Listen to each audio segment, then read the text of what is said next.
मी शीतल सुरेंद्र गायकवाड, प्रभाग क्रमांक 22 इच्छुक उमेदवार असून मला 2 महिन्यापूर्वी लोकप्रिय आमदार माननीय सुभाषभाऊ देशमुख साहेब यांनी भर सभेमध्ये मला भाजपचे तिकीट फायनल केले होते.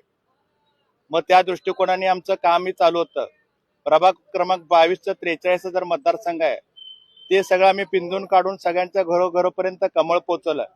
4200 लाडकी बहिणीचे फॉर्म भरले, 1872 सभासद नोंदणी केले भाजपचे, खासदारकीला धावपळ केलं, आमदारकीला प्रभाग क्रमांक 22चं आम्हाला पालकत्व होतं. त्यानुसार मुस्लिम समाजाचं आणि जैन समाजाचं मतदान असलं तरी त्यामध्ये आम्ही जबाबदारी स्वीकारून माननीय लोकप्रिय सुभाषभाऊ देशमुख साहेबांना भरघोस मतदान दिलं. प्रभाग क्रमांक 22 मध्ये मी 18 वर्षापासून आहे तिथं. हा काँग्रेसचा बालेकिल्ला होता. सुशीलकुमार शिंदे साहेब, प्रणितीताई शिंदे, उज्ज्वलाताई शिंदे यांचं त्या विजापूर रोडला तिथं मतदान होतं.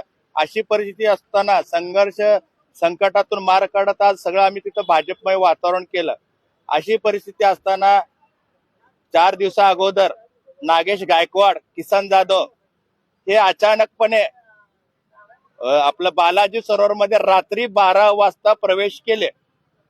तिथं कुठलं प्रवेश करायचं पण एक पद्धत असते की एक तर भाजप कार्यालयात प्रवेश करावा किंवा प्रदेश अध्यक्ष तिथं जाऊन मुंबईला प्रवेश करावा. हे अचानक प्रभाग क्रमांक 22 मध्ये पक्ष प्रवेश करून आम्हाला बी फॉर्म मिळालेला आहे. ते शीतल गायकवाडला लेडीज द्यायचं लेडीज द्या, नाहीतर त्याला बी फॉर्म देणार नाही, काय नाही, आम्ही पॅनल करणार अशी घोषणा देत निघाले.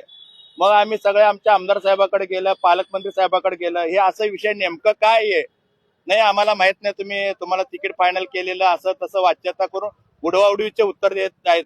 माझी एकच सगळ्यांना मागणी आहे की विनंती आहे, जसं आम्हाला भर सभेमध्ये 1200 ते 1500 लोकांमध्ये तिकीट फायनल केलं होतं त्या पद्धतीने मला बी फॉर्म द्याव. मी कोणत्या पक्षात जाणार नाही, काय नाही. आम्ही कमळ सगळ्या घरापर्यंत पोहोचवायचं काम केलंय.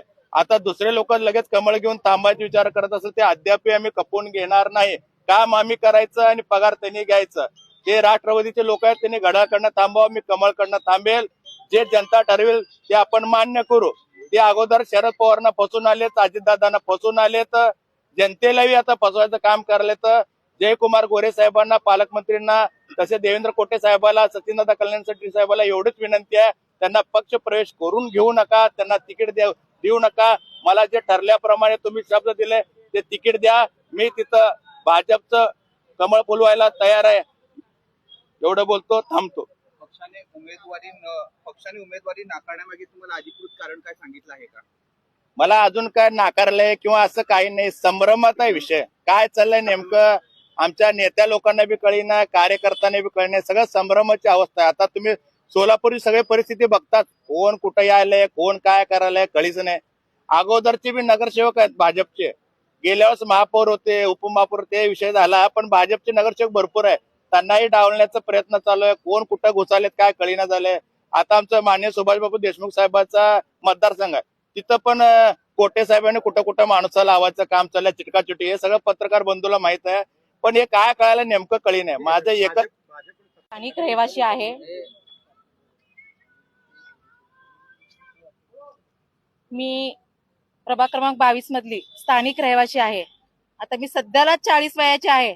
ह्या माणसाला म्हणजे ह्या शीतलदादांना मी आता कमीत कमी 20 वर्ष झालं बघते.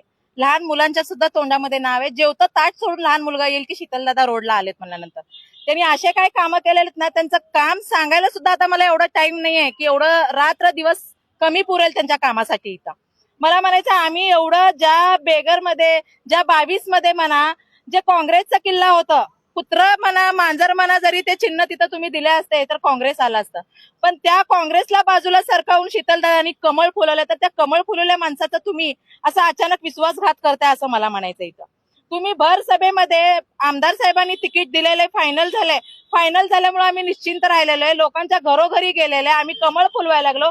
अचानक तुम्ही रात्री 12 वाजता तुम्ही प्रवेश करून घेताय. मग आता आम्ही काय समजायचं? ते 2 जर माणसं आले तर आमचं तिकीट कुठे आहे म्हणून आम्ही समजायचं.